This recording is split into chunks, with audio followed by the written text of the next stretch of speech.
What up, YouTube? Welcome back to my channel. My name is Soheila, and welcome to another episode of Soh At Home.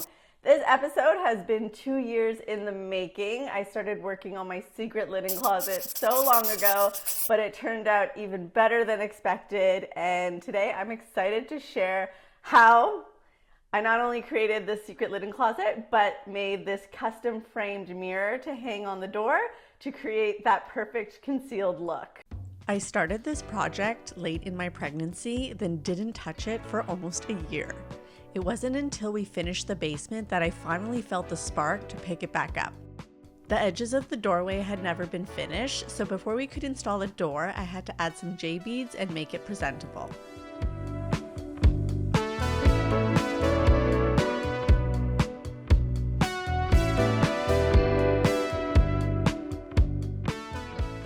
Once complete, my fine carpenter added jambs and hung the hollow core slab door I had ordered. We used invisible hinges to make the door completely flush with the wall, which I had managed to score for only $60 a pop. He also installed a push-to-open mechanism with a magnet that helps draw the door in when closed. Once the door was installed, I primed and painted everything before beginning my work on the mirror.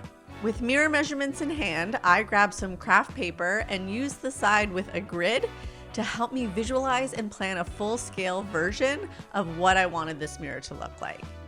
Since the door wasn't centered, I designed a wider mirror to trick the eye and make everything look proportional. With all my pieces mapped out, I hung my design on the door and started to get really excited.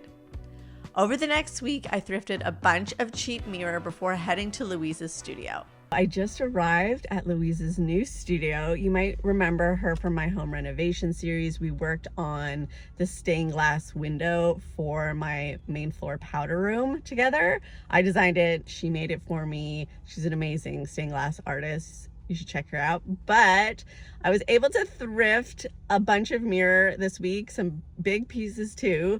So I called her because I don't have the tools to cut it and to polish the edges. Really, cutting it's not that hard, but polishing mirror edges is a bit trickier and I don't have the tools. So she says no problem, she'll do it for me at a very small fee. So she's going to be doing it for me, and then I just have to assemble it, which makes my life so much easier.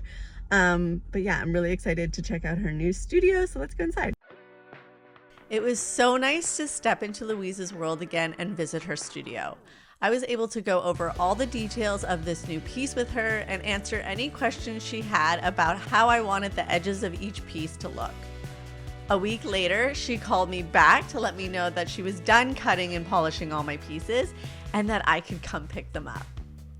Now I was ready to move on to assembly. While I was waiting for Louise, I had purchased a piece of Durospan, which I thought would make a good base for this mirror. It was light but sturdy, which is exactly what I needed for this project. After measuring and cutting out the size I needed, I removed the silver layer to expose the foam underneath. I began laying out all my pieces as I had mapped them out in my design. Once everything was laid out nicely, I could begin gluing each piece into place using construction adhesive. This was the best part, seeing the vision finally come to life. While the glue cured, I got to work on the frame. I couldn't find the exact molding I wanted, so I stained some larger pieces and had my carpenter rip them down to size. This was my first time ever staining anything, and I honestly didn't know why I was so intimidated by it, but it ended up being pretty easy and turned out pretty great. Once dry, my fine carpenter ripped those pieces down for me and mitered the edges so we can go ahead and just glue and staple them together and into place.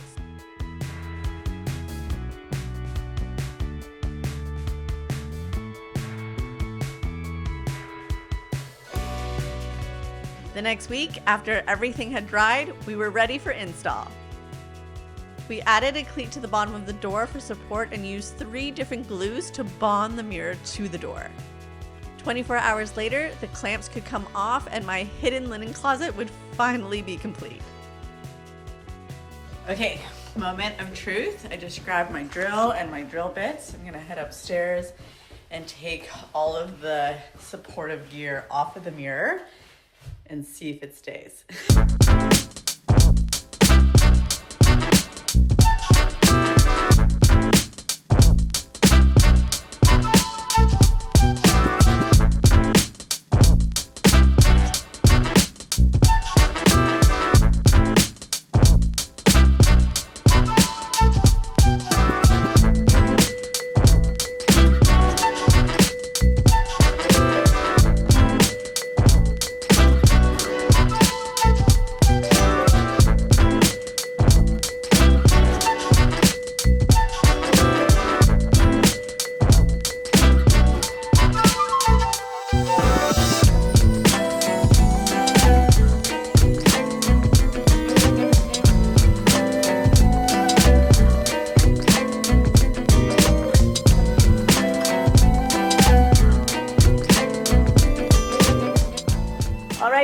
friends. Thank you so much for joining me for another episode of Soh at Home. I hope you enjoyed this episode and gave it a thumbs up.